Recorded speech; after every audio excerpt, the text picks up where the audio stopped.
Today in Audiobooks, for me, we are going to listen to Sherlock Holmes' The Valley of Fear by Arthur Conan Doyle. This book is divided in 3 videos. This is Part 3, we hope you enjoy it, Chapter 4, The Valley of Fear. When McMurdo awoke next morning, he had good reason to remember his initiation into the lodge. His head ached with the effect of the drink, and his arm, where he had been branded, was hot and swollen. Having his own peculiar source of income, he was irregular in his attendance at his work. So he had a late breakfast and remained at home for the morning, writing a long letter to a friend. Afterwards, he read the Daily Herald. In a special column, put in at the last moment, he read, "Outrage at the Herald office. Editor seriously injured." It was a short account of the facts, with which he was himself more familiar than the writer could have been. It ended with the statement, "The matter is now in the hands of the police, but it can hardly be hoped that their exertions will be attended by any better results than in the past. Some of the men were recognized, and there is hope that a conviction may be obtained. The source of the outrage was, it need hardly be said, that infamous society which has held this community in bondage for so long a period, and against which the Herald has taken so uncompromising a stand. Mr. Stanger's many friends will rejoice to hear that, though he has been cruelly and brutally beaten, and though he has sustained severe injuries about the head, there is no immediate danger to his life." Below it stated that a guard of police, armed with Winchester rifles, had been requisitioned for the defense of the office. McMurdo had laid down the paper and was lighting his pipe with a hand which was shaky from the excesses of the previous evening, when there was a knock outside, and his landlady brought to him a note which had just been handed in by a lad. It was unsigned, and ran thus: "I should wish to speak to you, but would rather not do so in your house. You will find me beside the flagstaff upon Miller Hill. If you will come there now, I have something which it is important for you to hear and for me to say." McMurdo read the note twice with the utmost surprise, for he could not imagine what it meant or who was the author of it. Had it been in a feminine hand, he might have imagined that it was the beginning of one of those adventures which had been familiar enough in his past life. But it was the writing of a man, and of a well-educated one, too. Finally, after some hesitation, he determined to see the matter through. Miller Hill is an ill-kept public park in the very center of the town. In summer, it is a favorite resort of the people, but in winter, it is desolate enough. From the top of it, one has a view not only of the whole straggling, grimy town, but of the winding valley beneath, with its scattered mines and factories blackening the snow on each side of it, and of the wooded and white-capped ranges flanking it. McMurdo strolled up the winding path hedged in with evergreens until he reached the deserted restaurant which forms the center of summer gaiety.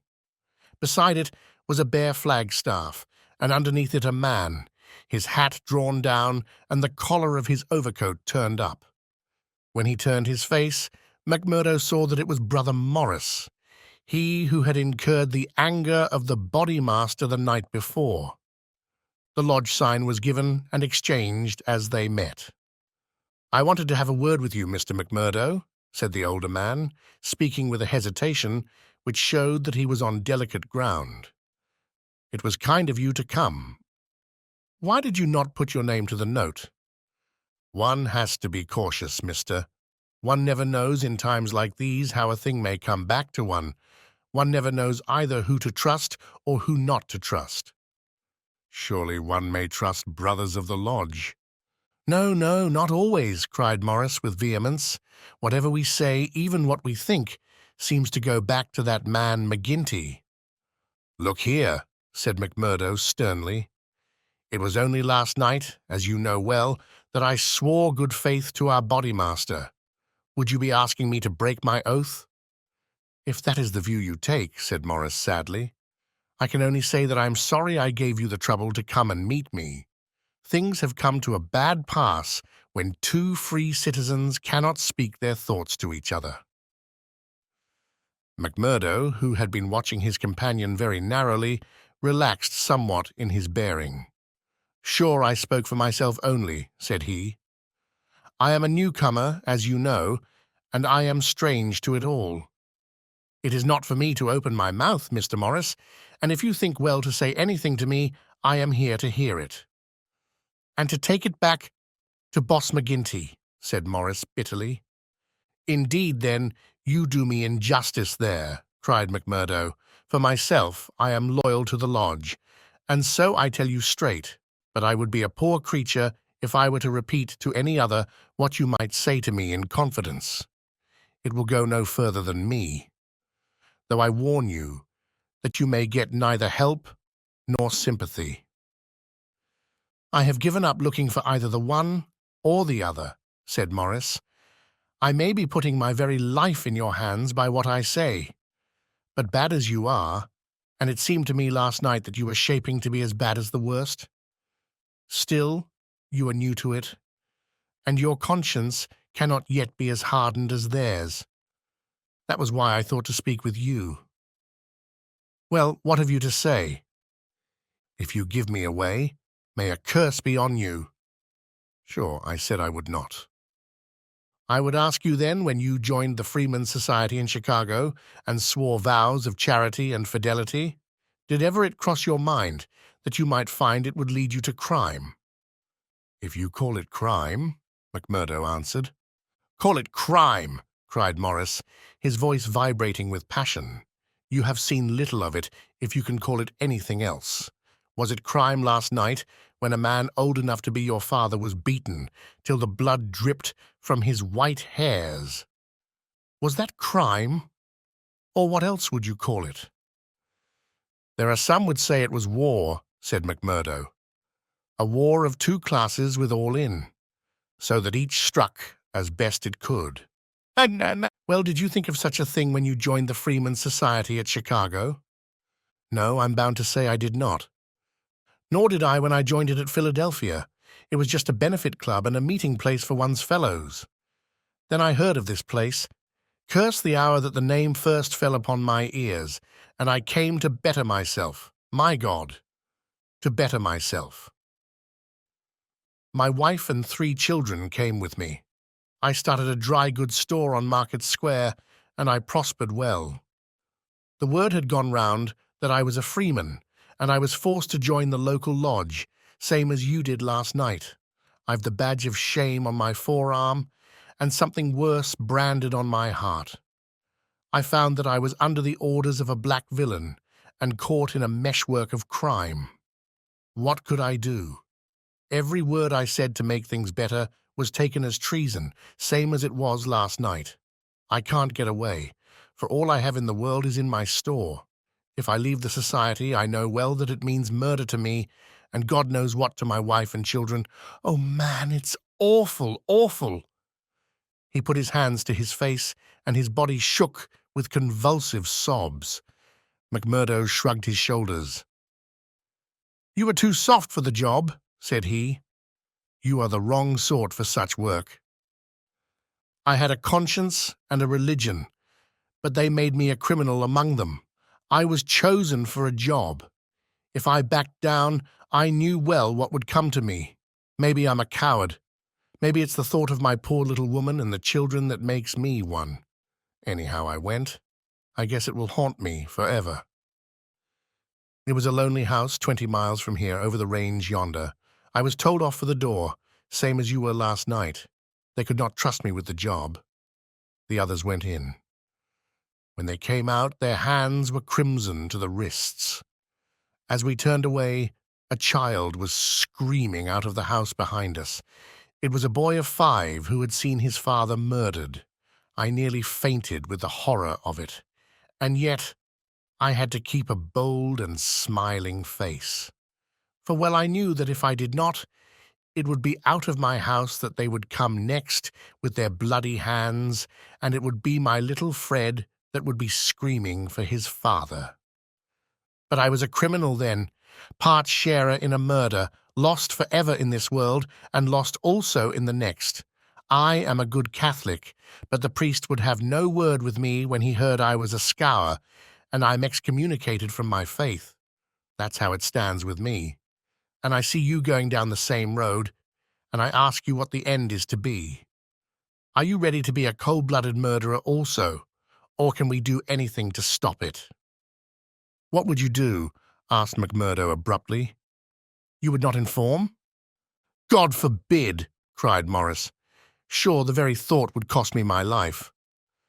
"That's well," said McMurdo. "I'm thinking that you are a weak man and that you make too much of the matter." "Too much. Wait till you have lived here longer. Look down the valley. See the cloud of 100 chimneys that overshadows it. I tell you that the cloud of murder hangs thicker and lower than that over the heads of the people. It is the valley of fear, the valley of death. The terror is in the hearts of the people from the dusk to the dawn. Wait, young man, and you will learn for yourself." "Well, I'll let you know what I think when I have seen more," said McMurdo carelessly. "What is very clear is that you are not the man for the place, and that the sooner you sell out, if you only get a dime a dollar for what the business is worth, the better it will be for you. What you have said is safe with me, but by gar, if I thought you were an informer—" "No, no," cried Morris piteously. "Well, let it rest at that. I'll bear what you have said in mind, and maybe some day I'll come back to it. I expect you meant kindly by speaking to me like this. Now I'll be getting home." "One word before you go," said Morris. "We may have been seen together. They may want to know what we have spoken about." "Ah, that's well thought of. I offer you a clerkship in my store." "And I refuse it. That's our business. Well, so long, Brother Morris, and may you find things go better with you in the future." That same afternoon, as McMurdo sat smoking, lost in thought beside the stove of his sitting room, the door swung open, and its framework was filled with the huge figure of Boss McGinty. He passed the sign, and then seating himself opposite to the young man, he looked at him steadily for some time, a look which was as steadily returned. "I'm not much of a visitor, Brother McMurdo," he said at last. "I guess I am too busy over the folk that visit me, but I thought I'd stretch a point and drop down to see you in your own house." "I'm proud to see you here, Counselor," McMurdo answered heartily, bringing his whiskey bottle out of the cupboard. "It's an honor that I had not expected." "How's the arm?" asked the boss. McMurdo made a wry face. "Well, I'm not forgetting it," he said, "but it's worth it." "Yes, it's worth it," the other answered, "to those that are loyal and go through with it and are a help to the lodge. What were you speaking to Brother Morris about on Miller Hill this morning?" The question came so suddenly that it was well that he had his answer prepared. He burst into a hearty laugh. "Morris didn't know I could earn a living here at home. He shan't know either, for he has got too much conscience for the likes of me. But he's a good-hearted old chap. It was his idea that I was at a loose end, and that he would do me a good turn by offering me a clerkship in a dry goods store." "Oh, that was it?" "Yes, that was it." "And you refused it?" "Sure. Couldn't I earn 10 times as much in my own bedroom with 4 hours' work?" "That's so. But I wouldn't get about too much with Morris." "Why not?" "Well, I guess because I tell you not. That's enough for most folk in these parts." "It may be enough for most folk, but it ain't enough for me, Counselor," said McMurdo boldly. "If you are a judge of men, you'll know that."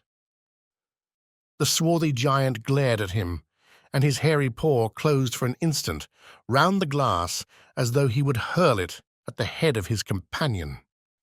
Then he laughed in his loud, boisterous, insincere fashion. "You're a queer card for sure," said he. "Well, if you want reasons, I'll give them. Did Morris say nothing to you against the lodge?" "No." "Nor against me?" "No." Well, that's because he daren't trust you, but in his heart he's not a loyal brother. We know that well, so we watch him and we wait for the time to admonish him. I'm thinking that the time is drawing near. There's no room for scabby sheep in our pen, but if you keep company with a disloyal man, we might think that you were disloyal too. See? There's no chance of my keeping company with him, for I dislike the man, McMurdo answered. As to being disloyal, if it was any man but you, he would not use the word to me twice. Well, that's enough, said McGinty, draining off his glass. I came down to give you a word in season, and you've had it. I'd like to know, said McMurdo, how you ever came to learn that I had spoken with Morris at all. McGinty laughed. It's my business to know what goes on in this township, said he. I guess you'd best reckon on my hearing all that passes. Well, time's up, and I'll just say— But his leave-taking was cut short in a very unexpected fashion. With a sudden crash, the door flew open, and 3 frowning, intent faces glared in at them from under the peaks of police caps.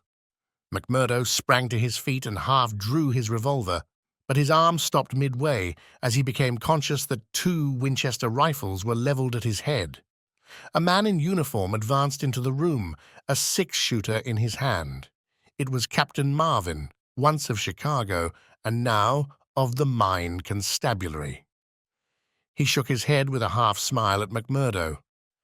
I thought you'd be getting into trouble, Mr. Crooked McMurdo of Chicago, said he. Can't keep out of it, can you? Take your hat and come along with us. I guess you'll pay for this, Captain Marvin, said McGinty. Who are you, I'd like to know, to break into a house in this fashion and molest honest, law-abiding men? You're standing out in this deal, Councillor McGinty, said the police captain. We are not out after you, but after this man McMurdo.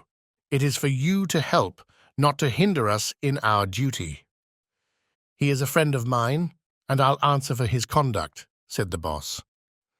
By all accounts, Mr. McGinty, you may have to answer for your own conduct some of these days, the captain answered.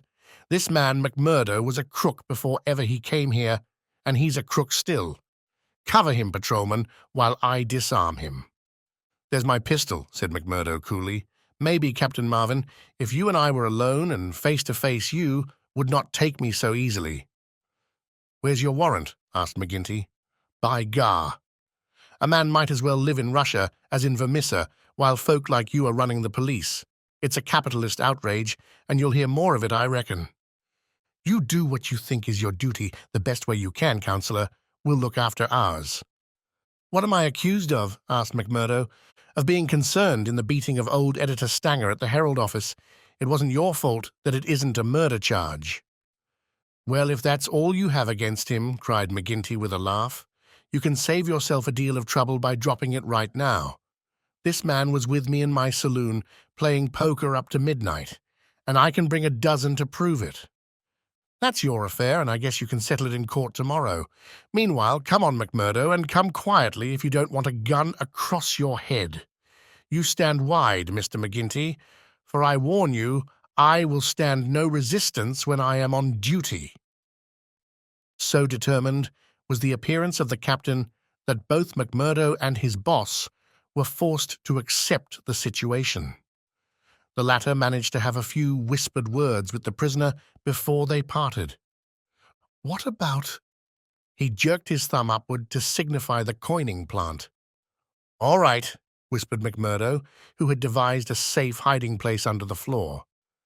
I'll bid you goodbye, said the boss, shaking hands. I'll see Riley the lawyer and take the defense upon myself. Take my word for it that they won't be able to hold you.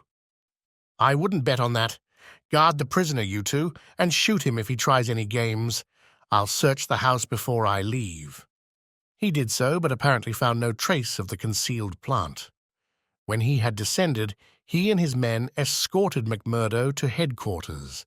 Darkness had fallen, and a keen blizzard was blowing, so that the streets were nearly deserted.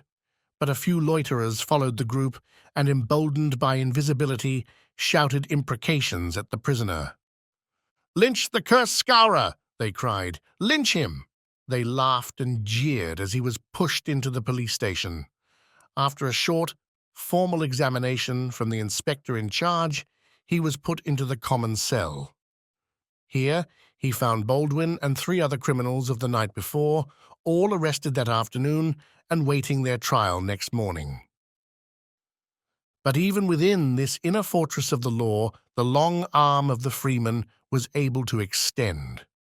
Late at night, there came a jailer with a straw bundle for their bedding, out of which he extracted 2 bottles of whiskey, some glasses, and a pack of cards.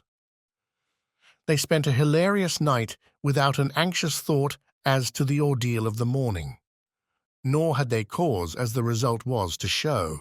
The magistrate could not possibly, on the evidence, have held them for a higher court. On the one hand, the compositors and pressmen were forced to admit that the light was uncertain, that they were themselves much perturbed, and that it was difficult for them to swear to the identity of the assailants, although they believed that the accused were among them. Cross-examined by the clever attorney who had been engaged by McGinty, they were even more nebulous in their evidence. The injured man had already deposed that he was so taken by surprise by the suddenness of the attack that he could state nothing beyond the fact that the first man who struck him wore a moustache. He added that he knew them to be scourers, since no one else in the community could possibly have any enmity to him, and he had long been threatened on account of his outspoken editorials. On the other hand, it was clearly shown by the united and unfaltering evidence of 6 citizens, including that high municipal official, Councillor McGinty, that the men had been at a card party at the Union House until an hour very much later than the commission of the outrage. Needless to say that they were discharged with something very near to an apology from the bench for the inconvenience to which they had been put, together with an implied censure of Captain Marvin and the police for their officious zeal. The verdict was greeted with loud applause by a court in which McMurdo saw many familiar faces. Brothers of the lodge smiled and waved, but there were others who sat with compressed lips and brooding eyes as the men filed out of the dock. One of them, a little, dark-bearded, resolute fellow, put the thoughts of himself and comrades into words as the ex-prisoners passed him. "You damned murderers," he said, "we'll fix you yet." Chapter 5. The Darkest Hour. If anything had been needed to give an impetus to Jack McMurdo's popularity among his fellows, it would have been his arrest and acquittal. That a man, on the very night of joining the lodge, should have done something which brought him before the magistrate was a new record in the annals of the society. Already he had earned the reputation of a good boon companion, a cheery reveller, and withal a man of high temper, who would not take an insult even from the all-powerful boss himself. But in addition to this, he impressed his comrades with the idea that among them all there was not one whose brain was so ready to devise a bloodthirsty scheme, or whose hand would be more capable of carrying it out. "He'll be the boy for the clean job," said the oldsters to one another, and waited their time until they could set him to his work. McGinty had instruments enough already, but he recognized that this was a supremely able one. He felt like a man holding a fierce bloodhound in leash. There were curs to do the smaller work, but some day he would slip this creature upon its prey.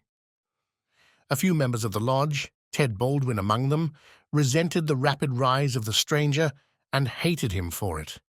But they kept clear of him, for he was as ready to fight as to laugh. But if he gained favor with his fellows, there was another quarter, one which had become even more vital to him, in which he lost it. Etty Shafter's father would have nothing more to do with him, nor would he allow him to enter the house. Etty herself was too deeply in love to give him up altogether, and yet her own good sense warned her of what would come from a marriage with a man who was regarded as a criminal. One morning after a sleepless night, she determined to see him, possibly for the last time, and make one strong endeavor to draw him from those evil influences which were sucking him down. She went to his house, as he had often begged her to do, and made her way into the room which he used as his sitting room. He was seated at a table, with his back turned and a letter in front of him. A sudden spirit of girlish mischief came over her. She was still only 19. He had not heard her when she pushed open the door. Now she tiptoed forward and laid her hand lightly upon his bended shoulders. If she had expected to startle him, she certainly succeeded, but only in turn to be startled herself. With a tiger spring, he turned on her, and his right hand was feeling for her throat. At the same instant, with the other hand, he crumpled up the paper that lay before him. For an instant he stood glaring. Then astonishment and joy took the place of the ferocity which had convulsed his features, a ferocity which had sent her shrinking back in horror as from something which had never before intruded into her gentle life. "It's you," said he, mopping his brow, "and to think that you should come to me, heart of my heart, and I should find nothing better to do than to want to strangle you. Come then, darling," and he held out his arms. "Let me make it up to you." But she had not recovered from that sudden glimpse of guilty fear which she had read in the man's face. All her woman's instinct told her that it was not the mere fright of a man who is startled. Guilt, that was it, guilt and fear. "What's come over you, Jack?" she cried. "Why were you so scared of me? Oh, Jack, if your conscience was at ease, you would not have looked at me like that." "Sure, I was thinking of other things, and when you came tripping so lightly on those fairy feet of yours—" No, it was more than that, Jack." Then a sudden suspicion seized her. "Let me see that letter you were writing." "Ah, Etty, I couldn't do that." Her suspicions became certainties. "It's to another woman," she cried. "I know it. Why else should you hold it from me? Was it to your wife that you were writing? How am I to know that you are not a married man, you, a stranger, that nobody knows?" "I am not married, Etty. See now, I swear it. You're the only one woman on earth to me. By the cross of Christ, I swear it." He was so white with passionate earnestness that she could not but believe him. "Well then," she cried, "why will you not show me the letter?" "I'll tell you, acushla," said he. "I'm under oath not to show it, and just as I wouldn't break my word to you, so I would keep it to those who hold my promise. It's the business of the lodge, and even to you it's secret. And if I was scared when a hand fell on me, can't you understand it when it might have been the hand of a detective?" She felt that he was telling the truth. He gathered her into his arms and kissed away her fears and doubts. "Sit here by me, then.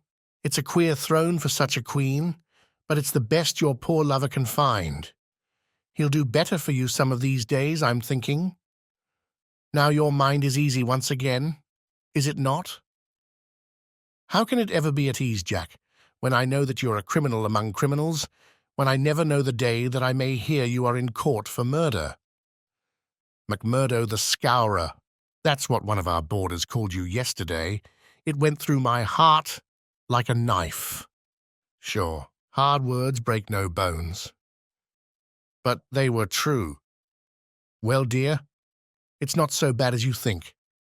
We are but poor men that are trying in our own way to get our rights. Etty threw her arms round her lover's neck. "Give it up, Jack. For my sake, for God's sake, give it up. It was to ask you that I came here today. Oh, Jack, see, I beg it of you on my bended knees. Kneeling here before you, I implore you to give it up. Oh, Jack, I implore you to give it up." He raised her and soothed her with her head against his breast. "Sure, my darling, you don't know what it is you are asking. How could I give it up when it would be to break my oath and to desert my comrades? If you could see how things stand with me, you could never ask it of me. Besides, if I wanted to, how could I do it? You don't suppose that the lodge would let a man go free with all its secrets? I've thought of that, Jack. I've planned it all. Father has saved some money. He is weary of this place where the fear of these people darkens our lives. He is ready to go. We would fly together to Philadelphia or New York, where we would be safe from them." McMurdo laughed. "The lodge has a long arm.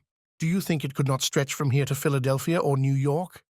Well then, to the west, or to England, or to Germany, where father came from, anywhere to get away from this valley of fear." McMurdo thought of old Brother Morris. "Sure, it is the second time I have heard the valley so named," said he. "The shadow does indeed seem to lie heavy on some of you. It darkens every moment of our lives. Do you suppose that Ted Baldwin has ever forgiven us? If it were not that he fears you, what do you suppose our chances would be? If you saw the look in those dark, hungry eyes of his when they fall on me. By gar, I'd teach him better manners if I caught him at it. But see here, little girl, I can't leave here. I can't. Take that from me once and for all. But if you will leave me to find my own way, I will try to prepare a way of getting honorably out of it." "There is no honor in such a matter." Well, well, it's just how you look at it. But if you'll give me 6 months, I'll work it so that I can leave without being ashamed to look others in the face." The girl laughed with joy. "6 months?" she cried. "Is it a promise?" "Well, it may be 7 or 8, but within a year at the furthest we will leave the valley behind us." It was the most that Etty could obtain, and yet it was something.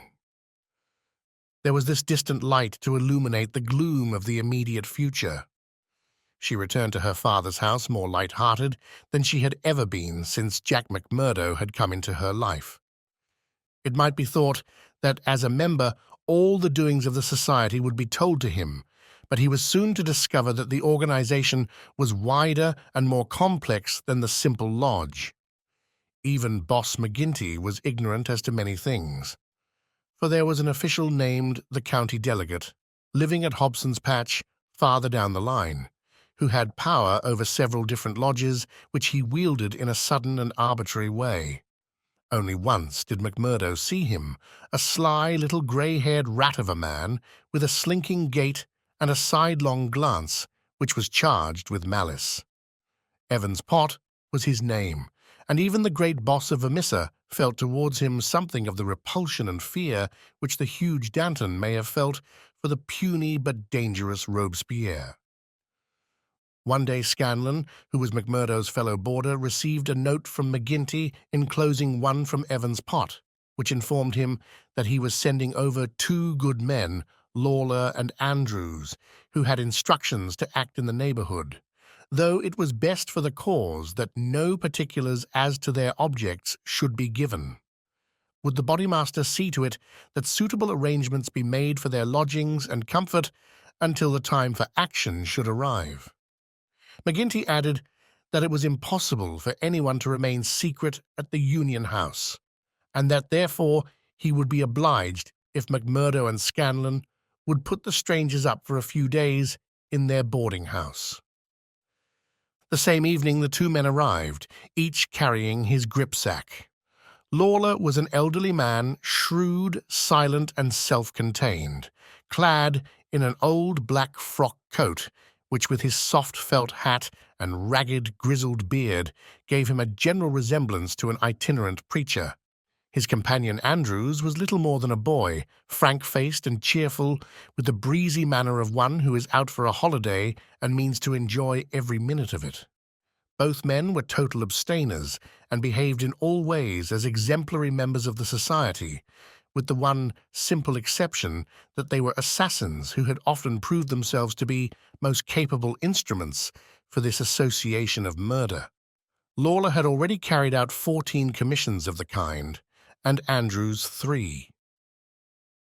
They were, as McMurdo found, quite ready to converse about their deeds in the past, which they recounted with the half-bashful pride of men who had done good and unselfish service for the community. They were reticent, however, as to the immediate job in hand. "They chose us because neither I nor the boy here drink," Lawler explained. "They can count on us saying no more than we should. You must not take it amiss, but it is the orders of the county delegate that we obey." "Sure, we are all in it together," said Scanlon, McMurdo's mate, as the four sat together at supper. "That's true enough, and we'll talk till the cows come home of the killing of Charlie Williams or of Simon Bird or any other job in the past. But till the work is done, we say nothing." "There are half a dozen about here that I have a word to say to," said McMurdo with an oath. "I suppose it isn't Jack Knox of Iron Hill that you are after. I'd go some way to see him get his deserts." "No, it's not him yet." "Or Herman Strauss?" "No, nor him either." "Well, if you won't tell us we can't make you, but I'd be glad to know." Lawler smiled and shook his head. He was not to be drawn. In spite of the reticence of their guests, Scanlon and McMurdo were quite determined to be present at what they called the fun. When, therefore, at an early hour one morning, McMurdo heard them creeping down the stairs, he awakened Scanlon, and the two hurried on their clothes. When they were dressed, they found that the others had stolen out, leaving the door open behind them. It was not yet dawn, and by the light of the lamps they could see the two men some distance down the street. They followed them warily, treading noiselessly in the deep snow. The boarding-house was near the edge of the town, and soon they were at the crossroads which is beyond its boundary. Here 3 men were waiting, with whom Lawler and Andrews held a short, eager conversation. Then they all moved on together. It was clearly some notable job which needed numbers. At this point there are several trails which lead to various mines. The strangers took that which led to the Crow Hill, a huge business which was in strong hands, which had been able, thanks to their energetic and fearless New England manager, Josiah H. Dunn, to keep some order and discipline during the long reign of terror. Day was breaking now, and a line of workmen were slowly making their way, singly and in groups, along the blackened path. McMurdo and Scanlon strolled on with the others, keeping in sight of the men whom they followed. A thick mist lay over them, and from the heart of it there came the sudden scream of a steam whistle. It was the 10-minute signal before the cages descended and the day's labor began. When they reached the open space round the mine shaft, there were 100 miners waiting, stamping their feet and blowing on their fingers, for it was bitterly cold. The strangers stood in a little group under the shadow of the engine house. Scanlon and McMurdo climbed a heap of slag from which the whole scene lay before them. They saw the mine engineer, a great bearded Scotchman named Menzies, come out of the engine house and blow his whistle for the cages to be lowered. At the same instant, a tall, loose-framed young man with a clean-shaved, earnest face advanced eagerly towards the pit head. As he came forward, his eyes fell upon the group, silent and motionless, under the engine house. The men had drawn down their hats and turned up their collars to screen their faces. For a moment, the presentiment of death laid its cold hand upon the manager's heart. At the next, he had shaken it off and saw only his duty towards intrusive strangers. "Who are you?" he asked as he advanced. "What are you loitering there for?" There was no answer, but the lad Andrews stepped forward and shot him in the stomach. The 100 waiting miners stood as motionless and helpless as if they were paralyzed. The manager clapped his 2 hands to the wound and doubled himself up. Then he staggered away, but another of the assassins fired, and he went down sidewise, kicking and clawing among a heap of clinkers.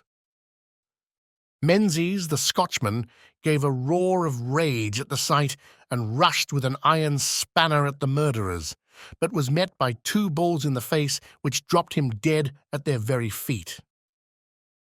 There was a surge forward of some of the miners, and an inarticulate cry of pity and of anger, but a couple of the strangers emptied their 6-shooters over the heads of the crowd, and they broke and scattered, some of them rushing wildly back to their homes in Vermissa. When a few of the bravest had rallied, and there was a return to the mine, The murderous gang had vanished in the mists of morning, without a single witness being able to swear to the identity of these men who, in front of 100 spectators, had wrought this double crime.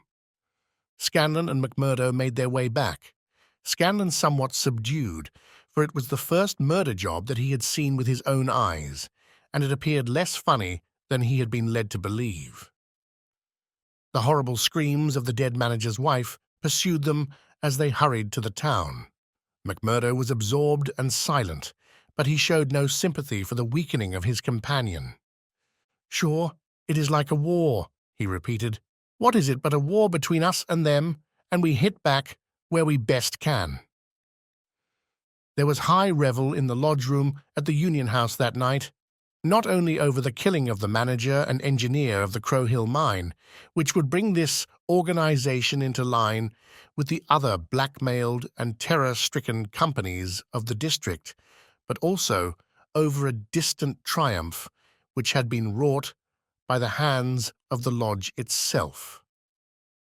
It would appear that when the county delegate had sent over 5 good men to strike a blow in Vermissa, he had demanded that in return 3 Vermissa men should be secretly selected and sent across to kill William Hales of Stake Royal, one of the best-known and most popular mine owners in the Gilmerton district, a man who was believed not to have an enemy in the world, for he was in all ways a model employer. He had insisted, however, upon efficiency in the work, and had therefore paid off certain drunken and idle employees who were members of the all-powerful society. Coffin notices hung outside his door had not weakened his resolution, and so in a free, civilized country he found himself condemned to death. The execution had now been duly carried out. Ted Baldwin, who sprawled now in the seat of honor beside the bodymaster, had been chief of the party. His flushed face and glazed, bloodshot eyes told of sleeplessness and drink. He and his 2 comrades had spent the night before among the mountains. They were unkempt and weather-stained. But no heroes, returning from a forlorn hope, could have had a warmer welcome from their comrades. The story was told and retold amid cries of delight and shouts of laughter. They had waited for their man as he drove home at nightfall, taking their station at the top of a steep hill, where his horse must be at a walk. He was so furred to keep out the cold that he couldn't lay his hand on his pistol. They had pulled him out and shot him again and again. He had screamed for mercy. The screams were repeated for the amusement of the lodge. "Let's hear again how he squealed," they cried. None of them knew the man, but there is eternal drama in a killing, and they had shown the scourers of Gilmerton that the Vermissa men were to be relied upon. There had been one contretemps, for a man and his wife had driven up while they were still emptying their revolvers into the silent body. It had been suggested that they should shoot them both, but they were harmless folk who were not connected with the mines, so they were sternly bidden to drive on and keep silent, lest a worse thing befall them. And so the blood-mottled figure had been left as a warning to all such hard-hearted employers, and the 3 noble avengers had hurried off into the mountains where unbroken nature comes down to the very edge of the furnaces and the slag heaps. Here they were, safe and sound, their work well done, and the plaudits of their companions in their ears. It had been a great day for the scourers. The shadow had fallen even darker over the valley. But as the wise general chooses the moment of victory in which to redouble his efforts so that his foes may have no time to steady themselves after disaster, so Boss McGinty, looking out upon the scene of his operations with his brooding and malicious eyes, had devised a new attack upon those who opposed him. That very night, as the half-drunken company broke up, he touched McMurdo on the arm and led him aside into that inner room where they had their first interview. "See here, my lad," said he, "I've got a job that's worthy of you at last. You'll have the doing of it in your own hands." "Proud I am to hear it," McMurdo answered. "You can take 2 men with you, Manders and Riley. They have been warned for service. We'll never be right in this district until Chester Wilcox has been settled, and you'll have the thanks of every lodge in the coal fields if you can down him. I'll do my best anyhow. Who is he, and where shall I find him? McGinty took his eternal half-chewed, half-smoked cigar from the corner of his mouth and proceeded to draw a rough diagram on a page torn from his notebook. He's the chief foreman of the Iron Dike Company. He's a hard citizen, an old colour sergeant of the war, all scars and grizzle. We've had 2 tries at him, but had no luck, and Jim Carnaway lost his life over it. Now it's for you to take it over. That's the house, all alone at the Iron Dike crossroad, same as you see here on the map, without another within earshot. It's no good by day. He's armed and shoots quick and straight, with no questions asked. But at night, well, there he is with his wife, 3 children, and a hired help. You can't pick or choose. It's all or none. If you could get a bag of blasting powder at the front door with a slow match to it. What's the man done? Didn't I tell you he shot Jim Carnaway? Why did he shoot him? What in thunder is that to do with you? Carnaway was about his house at night, and he shot him. That's enough for me and you. You've got to settle the thing right. There's these 2 women and the children. Do they go up too? They have to. Else how can we get him? It seems hard on them, for they've done nothing. What sort of fool's talk is this? Do you back out? Easy, Counselor, easy! What have I ever said or done that you should think I would be after standing back from an order of the bodymaster of my own lodge? If it's right, or if it's wrong, it's for you to decide. You'll do it then? Of course I will do it. When? Well, you had best give me a night or 2 that I may see the house and make my plans. Then— Very good, said McGinty, shaking him by the hand. I leave it with you. It will be a great day when you bring us the news. It's just the last stroke that will bring them all to their knees. McMurdo thought long and deeply over the commission which had been so suddenly placed in his hands. The isolated house in which Chester Wilcox lived was about 5 miles off in an adjacent valley. That very night he started off all alone to prepare for the attempt. It was daylight before he returned from his reconnaissance. Next day he interviewed his 2 subordinates, Manders and Riley, reckless youngsters who were as elated as if it were a deer hunt. 2 nights later they met outside the town, all 3 armed, and one of them carrying a sack stuffed with the powder which was used in the quarries. It was 2 in the morning before they came to the lonely house. The night was a windy one, with broken clouds drifting swiftly across the face of a 3/4 moon. They had been warned to be on their guard against bloodhounds, so they moved forward cautiously, with their pistols cocked in their hands. But there was no sound save the howling of the wind, and no movement but the swaying branches above them. McMurdo listened at the door of the lonely house, but all was still within. Then he leaned the powder bag against it, ripped a hole in it with his knife, and attached the fuse. When it was well alight, he and his 2 companions took to their heels and were some distance off, safe and snug in a sheltering ditch, before the shattering roar of the explosion with the low, deep rumble of the collapsing building told them that their work was done. No cleaner job had ever been carried out in the blood-stained annals of the society. But alas, that work so well organized and boldly carried out should all have gone for nothing. Warned by the fate of the various victims, and knowing that he was marked down for destruction, Chester Wilcox had moved himself and his family only the day before to some safer and less-known quarters, where a guard of police should watch over them. It was an empty house which had been torn down by the gunpowder, and the grim old colour sergeant of the war was still teaching discipline to the miners of Iron Dike. "Leave him to me," said McMurdo.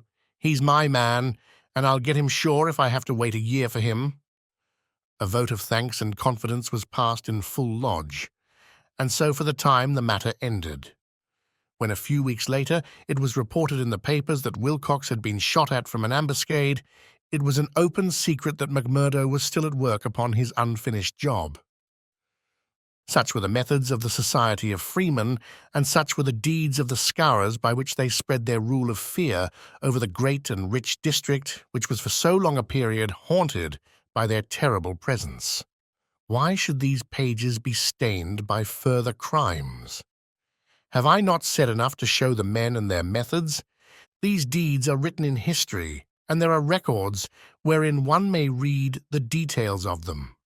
There one may learn of the shooting of policemen Hunt and Evans because they had ventured to arrest 2 members of the society, a double outrage planned at the Vermissa Lodge and carried out in cold blood upon 2 helpless and disarmed men. There also one may read of the shooting of Mrs. Larby when she was nursing her husband, who had been beaten almost to death by orders of Boss McGinty, the killing of the elder Jenkins, shortly followed by that of his brother, the mutilation of James Murdoch, the blowing up of the Stapp House family, and the murder of the Stendals all followed hard upon one another in the same terrible winter. Darkly the shadow lay upon the valley of fear. The spring had come with running brooks and blossoming trees. There was hope for all nature bound so long in an iron grip, but nowhere was there any hope for the men and women who lived under the yoke of the terror.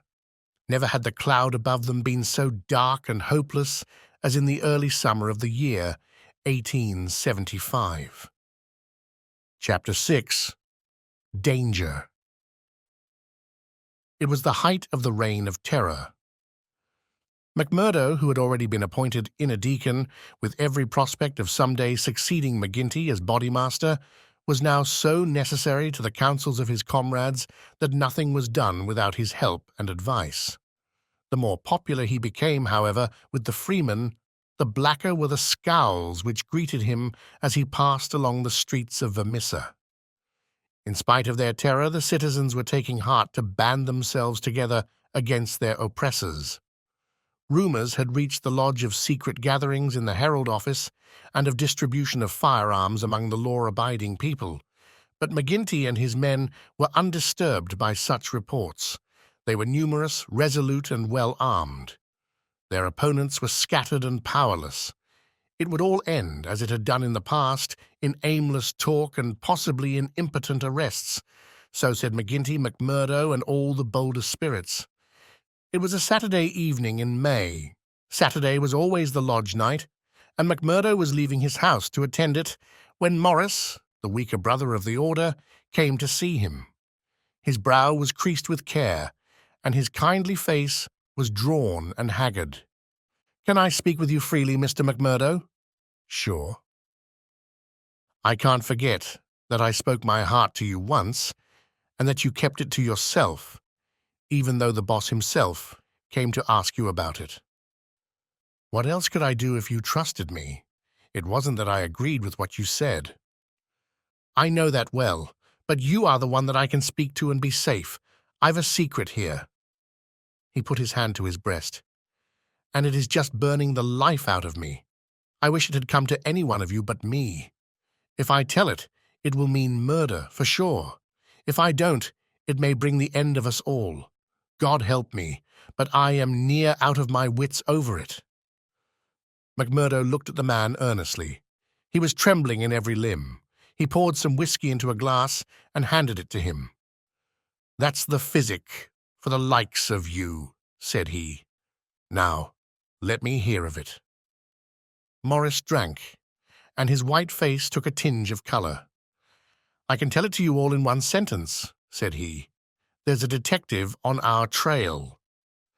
McMurdo stared at him in astonishment. "Why, man, you're crazy," he said. "Isn't the place full of police and detectives, and what harm did they ever do us?" No, it's no man of the district. As you say, we know them, and it is little that they can do. But you've heard of Pinkertons?" "I've read of some folk of that name." Well, you can take it from me you've no show when they are on your trail. It's not a take-it-or-miss-it government concern. It's a dead earnest business proposition that's out for results and keeps out till by hook or crook it gets them. If a Pinkerton man is deep in this business, we are all destroyed. We must kill him. Ah, it's the first thought that came to you, so it will be up at the lodge. Didn't I say to you that it would end in murder? Sure, what is murder? Isn't it common enough in these parts? It is indeed, but it's not for me to point out the man that is to be murdered. I'd never rest easy again. And yet it's our own necks that may be at stake. In God's name, what shall I do? He rocked to and fro in his agony of indecision, but his words had moved McMurdo deeply. It was easy to see that he shared the other's opinion as to the danger and the need for meeting it. He gripped Morris's shoulder and shook him in his earnestness. "See here, man," he cried, and he almost screeched the words in his excitement. "You won't gain anything by sitting keening like an old wife at a wake. Let's have the facts. Who is the fellow? Where is he? How did you hear of him? Why did you come to me?" "I came to you, for you are the one man that would advise me. I told you that I had a store in the East before I came here. I left good friends behind me, and one of them is in the telegraph service. Here's a letter that I had from him yesterday. It's this part from the top of the page. You can read it yourself." This was what McMurdo read. "How are the Scourers getting on in your parts? We read plenty of them in the papers. Between you and me, I expect to hear news from you before long. 5 big corporations and the 2 railroads have taken the thing up in dead earnest. They mean it, and you can bet they'll get there. They are right deep down into it. Pinkerton has taken hold under their orders, and his best man, Birdie Edwards, is operating. The thing has got to be stopped right now. Now read the postscript. Of course, what I give you is what I learned in business, so it goes no further. It's a queer cipher that you handle by the yard every day and can get no meaning from." McMurdo sat in silence for some time, with the letter in his listless hands. The mist had lifted for a moment, and there was the abyss before him. "Does anyone else know of this?" he asked. "I have told no one else." "But this man, your friend, has he any other person that he would be likely to write to?" "Well, I dare say he knows 1 or 2 more." "Of the lodge?" "It's likely enough. I was asking because it is likely that he may have given some description of this fellow Birdie Edwards. Then we could get on his trail." "Well, it's possible, but I should not think he knew him. He's just telling me the news that came to him by way of business. How would he know this Pinkerton man?" McMurdo gave a violent start. "By gar," he cried, "I've got him! What a fool I was not to know it! Lord! But we're in luck. We will fix him before he can do any harm. See here, Morris, will you leave this thing in my hands?" "Sure, if you will only take it off mine." "I'll do that. You can stand right back and let me run it. Even your name need not be mentioned. I'll take it all on myself, as if it were to me that this letter has come. Will that content you?" "It's just what I would ask." "Then leave it at that, and keep your head shut. Now I'll get down to the lodge, and we'll soon make old man Pinkerton sorry for himself." "You wouldn't kill this man?" "The less you know, friend Morris, the easier your conscience will be, and the better you will sleep. Ask no questions, and let these things settle themselves. I have hold of it now." Morris shook his head sadly as he left. "I feel that his blood is on my hands," he groaned. "Self-protection is no murder, anyhow," said McMurdo, smiling grimly. "It's him or us. I guess this man would destroy us all if we left him long in the valley. Why, Brother Morris, we'll have to elect you bodymaster yet, for you've surely saved the lodge." And yet it was clear from his actions that he thought more seriously of this new intrusion than his words would show. It may have been his guilty conscience, it may have been the reputation of the Pinkerton organization, it may have been the knowledge that great rich corporations had set themselves the task of clearing out the Scourers. But whatever his reason, His actions were those of a man who is preparing for the worst. Every paper which would incriminate him was destroyed before he left the house. After that he gave a long sigh of satisfaction, for it seemed to him that he was safe. And yet the danger must still have pressed somewhat upon him. For on his way to the lodge he stopped at old man Shafter's. The house was forbidden him, but when he tapped at the window, Etty came out to him. The dancing Irish deviltry had gone from her lover's eyes. She read his danger in his earnest face. "Something has happened," she cried. "Oh, Jack, you are in danger." "Sure, it is not very bad, my sweetheart, and yet it may be wise that we make a move before it is worse." "Make a move?" "I promised you once that I would go some day. I think the time is coming. I had news tonight, bad news, and I see trouble coming." "The police?" "Well, a Pinkerton. But sure, you wouldn't know what that is, acushla, nor what it may mean to the likes of me. I'm too deep in this thing, and I may have to get out of it quick. You said you would come with me if I went." "Oh, Jack, it would be the saving of you." "I'm an honest man in some things, Etty. I wouldn't hurt a hair of your bonny head for all that the world can give, nor ever pull you down 1 inch from the golden throne above the clouds, where I always see you. Would you trust me?" She put her hand in his without a word. "Well then, listen to what I say, and do as I order you, for indeed it's the only way for us. Things are going to happen in this valley. I feel it in my bones. There may be many of us that will have to look out for ourselves. I'm one, anyhow. If I go by day or night, it's you that must come with me." "I'd come after you, Jack." "No, no, you shall come with me. If this valley is closed to me, and I can never come back, how can I leave you behind? And me perhaps in hiding from the police with never a chance of a message. It's with me you must come. I know a good woman in the place I come from, and it's there I'd leave you till we can get married. Will you come?" "Yes, Jack, I will come." "God bless you for your trust in me. It's a fiend out of hell that I should be if I abused it. Now mark you, Etty, it will be just a word to you, and when it reaches you, you will drop everything and come right down to the waiting room at the depot and stay there till I come for you. Day or night, I'll come at the word, Jack." Somewhat eased in mind, now that his own preparations for escape had been begun, McMurdo went on to the lodge. It had already assembled, and only by complicated signs and countersigns could he pass through the outer guard and inner guard who close-tiled it. A buzz of pleasure and welcome greeted him as he entered. The long room was crowded, and through the haze of tobacco smoke he saw the tangled black mane of the bodymaster, the cruel, unfriendly features of Baldwin, the vulture face of Haraway, the secretary, and a dozen more who were among the leaders of the lodge. He rejoiced that they should all be there to take counsel over his news. "Indeed, it's glad we are to see you, brother," cried the chairman. "There's business here that wants a Solomon in judgment to set it right." "It's Lander and Egan," explained his neighbor as he took his seat.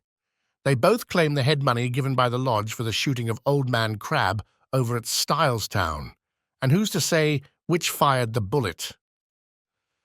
McMurdo rose in his place and raised his hand. The expression of his face froze the attention of the audience. There was a dead hush of expectation.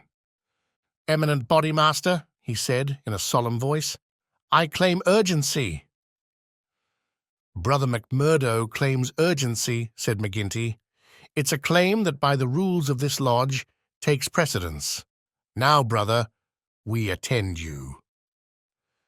McMurdo took the letter from his pocket. "Eminent Bodymaster and brethren," he said, "I am the bearer of ill news this day, but it is better that it should be known and discussed than that a blow should fall upon us without warning which would destroy us all. I have information that the most powerful and richest organizations in this state have bound themselves together for our destruction, and that at this very moment there is a Pinkerton detective one Birdie Edwards, at work in the valley collecting the evidence which may put a rope round the necks of many of us and send every man in this room into a felon's cell.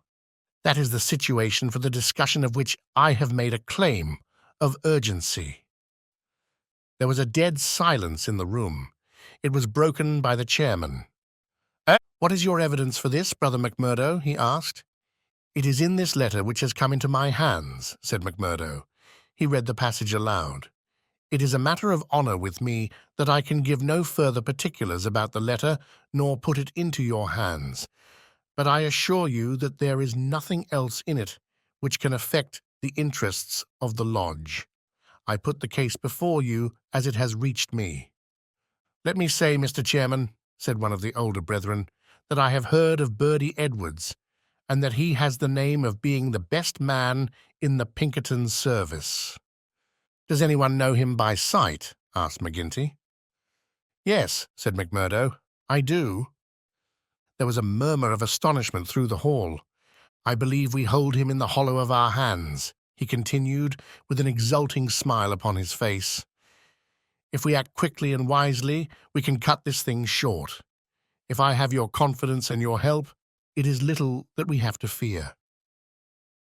"What have we to fear, anyhow? What can he know of our affairs?" "You might say so if all were as stanch as you, Councillor. But this man has all the millions of the capitalists at his back. Do you think there is no weaker brother among all our lodges that could not be bought? He will get at our secrets, maybe has got them already. There's only one sure cure." "That he never leaves the valley," said Baldwin. McMurdo nodded. "Good for you, Brother Baldwin," he said.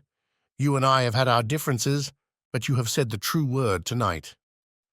"Where is he, then? Where shall we know him?" "Eminent Bodymaster," said McMurdo earnestly, "I would put it to you that this is too vital a thing for us to discuss in open lodge. God forbid that I should throw a doubt on anyone here, but if so much as a word of gossip got to the ears of this man, there would be an end of any chance of our getting him. I would ask the lodge to choose a trusty committee, Mr. Chairman, yourself, if I might suggest it, and Brother Baldwin here, and 5 more. Then I can talk freely of what I know and of what I advise should be done." The proposition was at once adopted, and the committee chosen. Besides the chairman and Baldwin, there were the vulture-faced secretary Harroway, Tiger Cormac, the brutal young assassin, Carter, the treasurer, and the brothers Willoughby, fearless and desperate men who would stick at nothing. The usual revelry of the lodge was short and subdued, for there was a cloud upon the men's spirits, and many there for the first time began to see the cloud of avenging law drifting up in that serene sky under which they had dwelt so long. The horrors they had dealt out to others had been so much a part of their settled lives that the thought of retribution had become a remote one, and so seemed the more startling now that it came so closely upon them. They broke up early and left their leaders to their counsel. "Now, McMurdo," said McGinty when they were alone. The 7 men sat frozen in their seats. "I said just now that I knew Birdie Edwards," McMurdo explained. "I need not tell you that he is not here under that name. He's a brave man, but not a crazy one. He passes under the name of Steve Wilson, and he is lodging at Hobson's Patch." "How do you know this?" "Because I fell into talk with him. I thought little of it at the time, nor would have given it a second thought but for this letter. But now I'm sure it's the man. I met him on the cars when I went down the line on Wednesday. A hard case if ever there was one. He said he was a reporter. I believed it for the moment. Wanted to know all he could about the Scourers and what he called the outrages for a New York paper. Asked me every kind of question so as to get something. You bet I was giving nothing away. I'd pay for it and pay well, said he, if I could get some stuff that would suit my editor. I said what I thought would please him best, and he handed me a $20 bill for my information. "There's 10 times that for you," said he, "if you can find me all that I want." "What did you tell him then?" "Any stuff I could make up." How do you know he wasn't a newspaper man? I'll tell you. He got out at Hobson's Patch, and so did I. I chanced into the telegraph bureau, and he was leaving it. "See here," said the operator after he'd gone out, "I guess we should charge double rates for this." "I guess you should," said I. He had filled the form with stuff that might have been Chinese, for all we could make of it. "He fires a sheet of this off every day," said the clerk. "Yes," said I. "It's special news for his paper, and he's scared that the others should tap it." That was what the operator thought, and what I thought at the time. But I think differently now. "By gar! I believe you're right," said McGinty. "But what do you allow that we should do about it?" "Why not go right down now and fix him?" someone suggested. "Aye, the sooner the better." "I'd start this next minute if I knew where we could find him," said McMurdo. "He's in Hobson's Patch, but I don't know the house. I've got a plan, though, if you'll only take my advice." "Well, what is it?" "I'll go to the patch tomorrow morning. I'll find him through the operator. He can locate him, I guess. Well, then I'll tell him that I'm a free man myself. I'll offer him all the secrets of the lodge for a price. You bet he'll tumble to it. I'll tell him the papers are at my house, and that it's as much as my life would be worth to let him come while folk were about. He'll see that that's horse sense. Let him come at 10 o'clock at night, and he shall see everything. That will fetch him sure."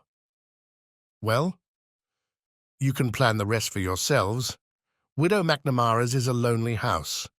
She's as true as steel and as deaf as a post. There's only Scanlon and me in the house. If I get his promise, and I'll let you know if I do, I'd have the whole 7 of you come to me by 9 o'clock. We'll get him in. If ever he gets out alive, well, he can talk of Birdie Edwards's luck for the rest of his days. There's going to be a vacancy at Pinkerton's, or I'm mistaken. Leave it at that, McMurdo. At 9 tomorrow, we'll be with you. You once get the door shut behind him, and you can leave the rest with us." Chapter 7. The Trapping of Birdie Edwards. As McMurdo had said, the house in which he lived was a lonely one and very well suited for such a crime as they had planned. It was on the extreme fringe of the town and stood well back from the road. In any other case, the conspirators would have simply called out their man, as they had many a time before, and emptied their pistols into his body. But in this instance, it was very necessary to find out how much he knew, how he knew it, and what had been passed on to his employers. It was possible that they were already too late, and that the work had been done. If that was indeed so, they could at least have their revenge upon the man who had done it. But they were hopeful that nothing of great importance had yet come to the detective's knowledge, as otherwise, they argued, he would not have troubled to write down and forward such trivial information as McMurdo claimed to have given him. However, all this they would learn from his own lips. Once in their power, they would find a way to make him speak. It was not the first time that they had handled an unwilling witness. McMurdo went to Hobson's Patch as agreed. The police seemed to take particular interest in him that morning, and Captain Marvin, he who had claimed the old acquaintance with him at Chicago, actually addressed him as he waited at the station. McMurdo turned away and refused to speak with him. He was back from his mission in the afternoon and saw McGinty at the Union House. "He is coming," he said. "Good," said McGinty.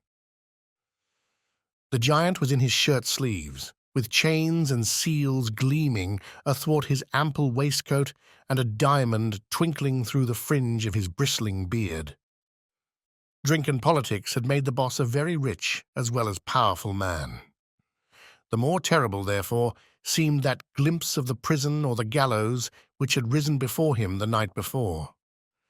"Do you reckon he knows much?" he asked anxiously. McMurdo shook his head gloomily.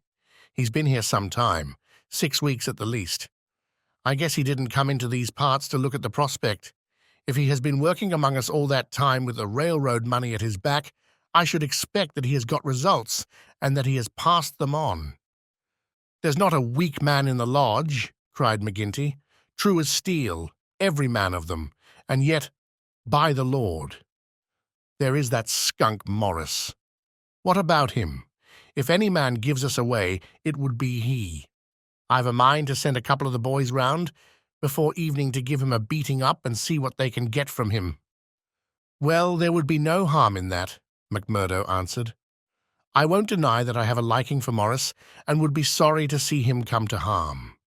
He has spoken to me once or twice over lodge matters, and though he may not see them the same as you or I, he never seemed the sort that squeals. But still, it is not for me to stand between him and you." "I'll fix the old devil," said McGinty with an oath. "I've had my eye on him this year past." "Well, you know best about that," McMurdo answered. "But whatever you do must be tomorrow, for we must lie low until the Pinkerton affair is settled up. We can't afford to set the police buzzing today, of all days." "True for you," said McGinty. "And we'll learn from Bertie Edwards himself where he got his news, if we have to cut his heart out first. Did he seem to scent a trap?" McMurdo laughed. "I guess I took him on his weak point," he said. "If he could get on a good trail of the scourers, he's ready to follow it into hell. I took his money," McMurdo grinned as he produced a wad of dollar notes, "and as much more when he has seen all my papers." "What papers?" "Well, there are no papers, but I filled him up about constitutions and books of rules and forms of membership. He expects to get right down to the end of everything before he leaves." "Faith, he's right there," said McGinty grimly. "Didn't he ask you why you didn't bring him the papers?" "As if I would carry such things, and me a suspected man, and Captain Marvin after speaking to me this very day at the depot." I heard of that," said McGinty. "I guess the heavy end of this business is coming on to you. We could put him down an old shaft when we've done with him, but however we work it, we can't get past the man living at Hobson's Patch, and you being there today." McMurdo shrugged his shoulders. "If we handle it right, they can never prove the killing," said he. "No one can see him come to the house after dark, and I'll lay to it that no one will see him go. Now see here, Counselor. I'll show you my plan, and I'll ask you to fit the others into it. You will all come in good time." "Very well. He comes at 10. He is to tap 3 times, and me to open the door for him. Then I'll get behind him and shut it. He's our man then." "That's all easy and plain." "Yes, but the next step wants considering. He's a hard proposition. He's heavily armed. I've fooled him proper, and yet he is likely to be on his guard. Suppose I show him right into a room with 7 men in it where he expected to find me alone. There is going to be shooting, and somebody is going to be hurt." "That's so." "And the noise is going to bring every damned copper in the township on top of it." "I guess you're right. This is how I should work it. You will all be in the big room, same as you saw when you had a chat with me. I'll open the door for him, show him into the parlor beside the door, and leave him there while I get the papers. That will give me the chance of telling you how things are shaping. Then I will go back to him with some faked papers. As he is reading them, I will jump for him and get my grip on his pistol arm. You'll hear me call, and in you will rush. The quicker the better, for he is as strong a man as I, and I may have more than I can manage. But I allow that I can hold him till you come." "It's a good plan," said McGinty. "The lodge will owe you a debt for this. I guess when I move out of the chair, I can put a name to the man that's coming after me." "Sure, Counselor, I am little more than a recruit," said McMurdo, but his face showed what he thought of the great man's compliment. When he had returned home, he made his own preparations for the grim evening in front of him. First he cleaned, oiled, and loaded his Smith and Wesson revolver. Then he surveyed the room in which the detective was to be trapped. It was a large apartment with a long deal table in the center and the big stove at one side. At each of the other sides were windows.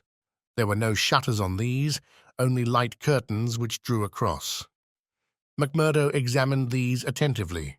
No doubt it must have struck him that the apartment was very exposed for so secret a meeting. Yet its distance from the road made it of less consequence. Finally, he discussed the matter with his fellow lodger. Scanlan, though a scourer, was an inoffensive little man who was too weak to stand against the opinion of his comrades, but was secretly horrified by the deeds of blood at which he had sometimes been forced to assist. McMurdo told him shortly what was intended, and if I were you, Mike Scanlan, I would take a night off and keep clear of it. There will be bloody work here before morning. Well, indeed then, Mac, Scanlan answered. It's not the will but the nerve that is wanting in me. When I saw Manager Dunn go down at the colliery yonder, it was just more than I could stand. I'm not made for it, same as you or McGinty.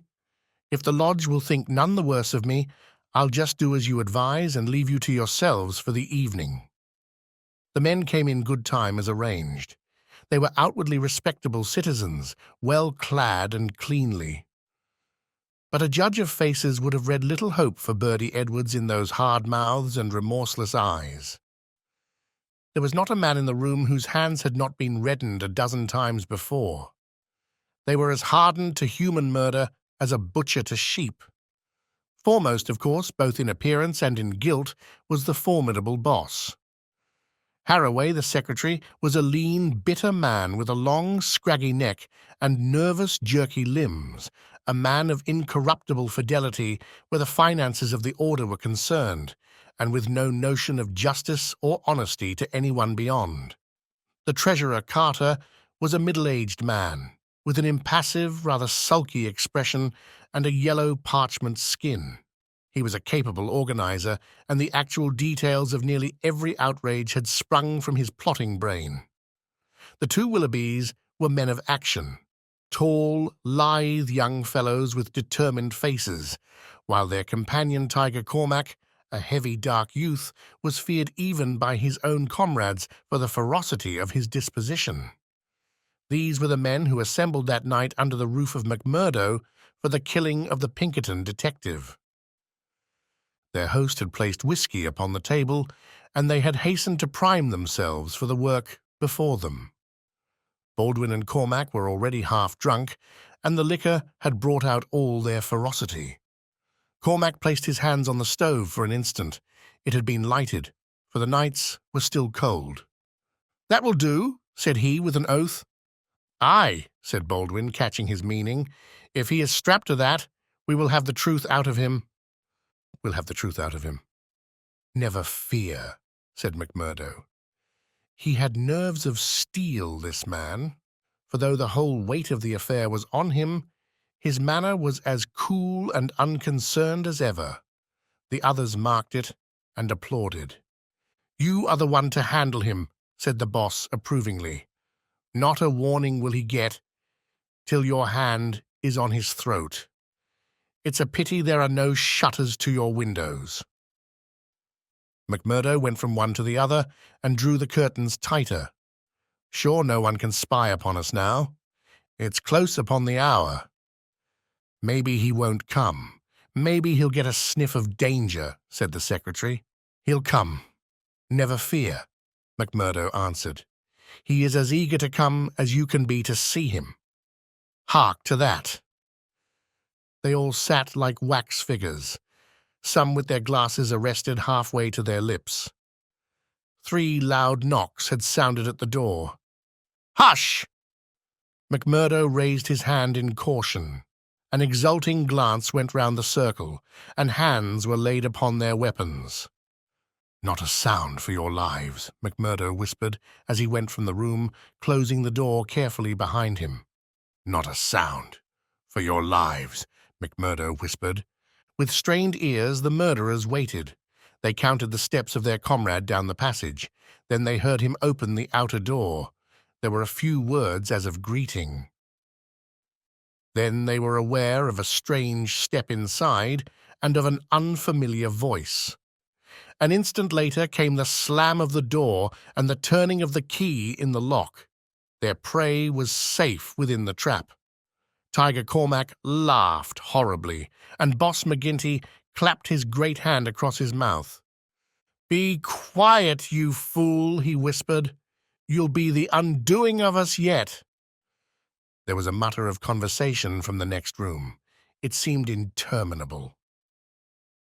Then the door opened, and McMurdo appeared, his finger upon his lip.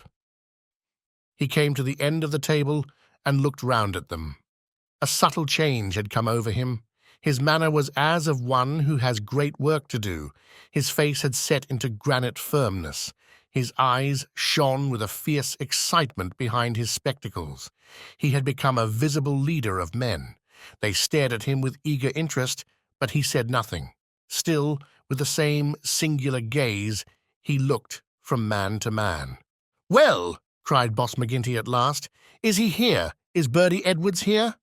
"Yes," McMurdo answered slowly. "Bertie Edwards is here. I am Bertie Edwards." There were 10 seconds after that brief speech during which the room might have been empty, so profound was the silence. The hissing of a kettle upon the stove rose sharp and strident to the ear. 7 white faces, all turned upward to this man who dominated them, were set motionless with utter terror. Then, with a sudden shivering of glass, a bristle of glistening rifle barrels broke through each window, while the curtains were torn from their hangings. At the sight, Boss McGinty gave the roar of a wounded bear and plunged for the half-opened door.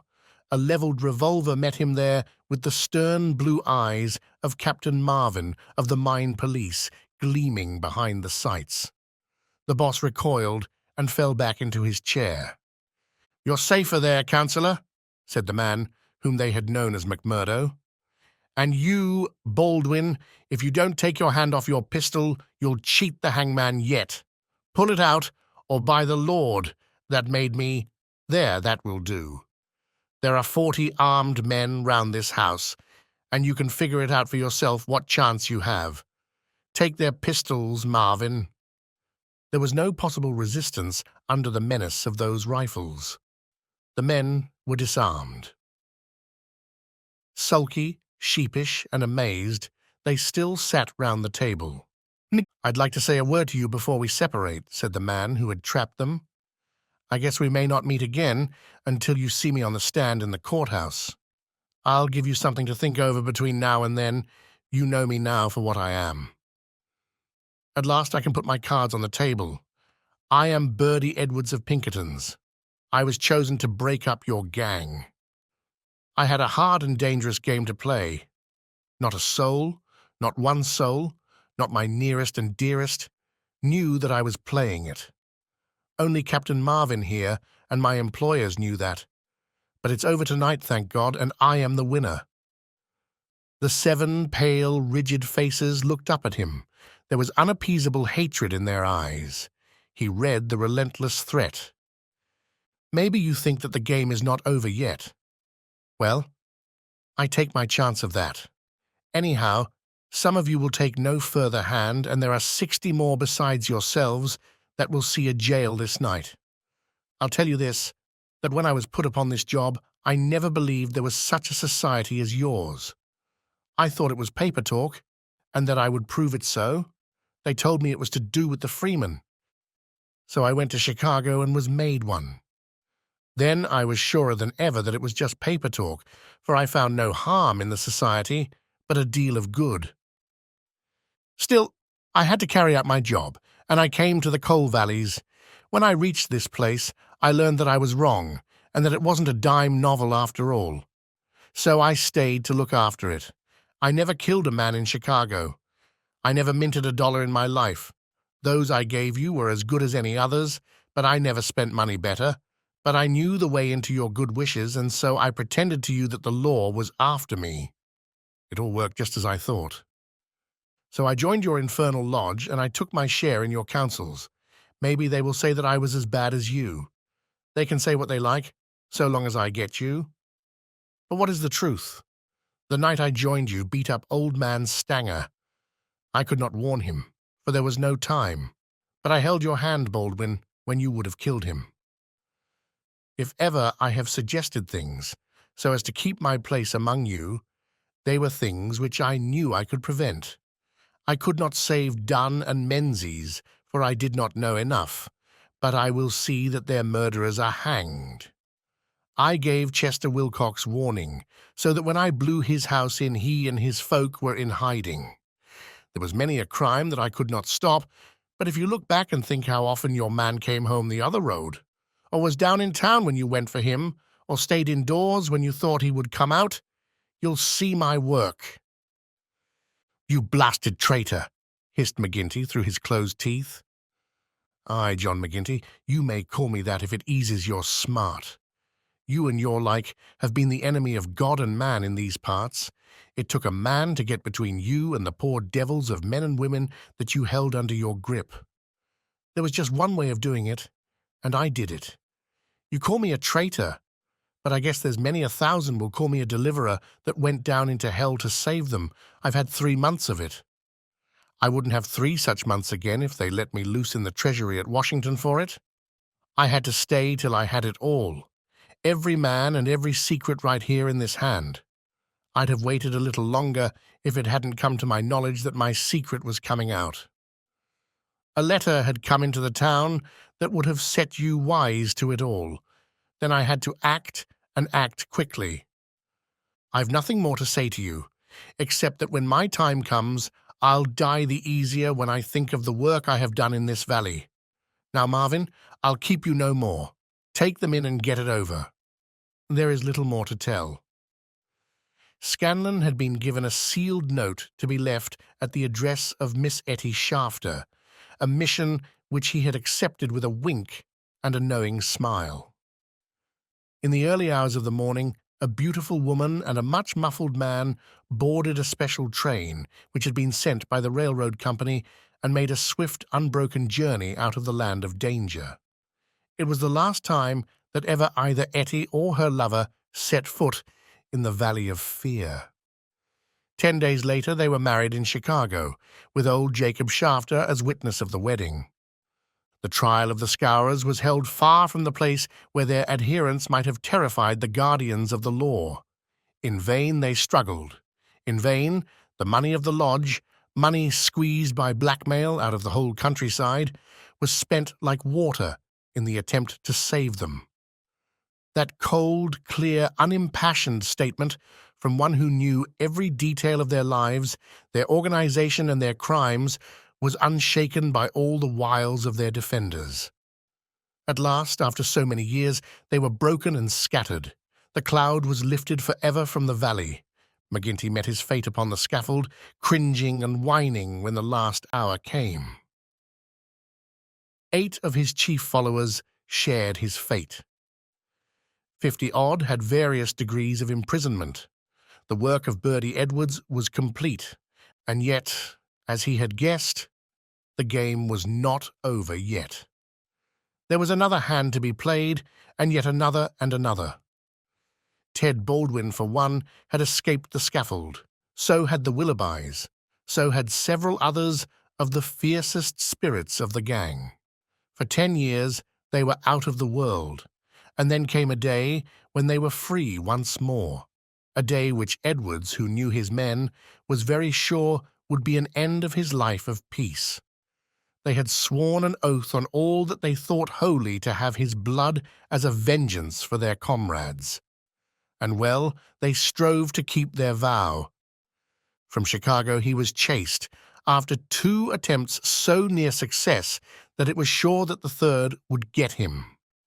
From Chicago he went under a changed name to California, and it was there that the light went for a time out of his life when Etty Edwards died. Once again he was nearly killed, and once again under the name of Douglas he worked in a lonely canyon, where with an English partner named Barker he amassed a fortune. At last there came a warning to him that the bloodhounds were on his track once more, and he cleared only just in time for England.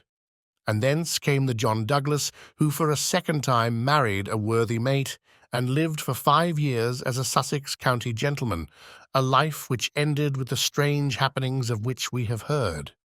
Epilogue. The police trial had passed, in which the case of John Douglas was referred to a higher court. So had the quarter sessions, at which he was acquitted as having acted in self-defence. "Get him out of England at any cost," wrote Holmes to the wife. There are forces here which may be more dangerous than those he has escaped. There is no safety for your husband in England." 2 months had gone by, and the case had to some extent passed from our minds. Then one morning there came an enigmatic note slipped into our letterbox. "Dear me, Mr. Holmes, dear me," said this singular epistle. There was neither superscription nor signature. I laughed at the quaint message, but Holmes showed unwonted seriousness. "Deviltry, Watson," he remarked, and sat long with a clouded brow. Late last night, Mrs. Hudson, our landlady, brought up a message that a gentleman wished to see Mr. Holmes, and that the matter was of the utmost importance. Close at the heels of his messenger came Cecil Barker, our friend of the moated manor house. His face was drawn and haggard. "I've had bad news. Terrible news, Mr. Holmes," said he.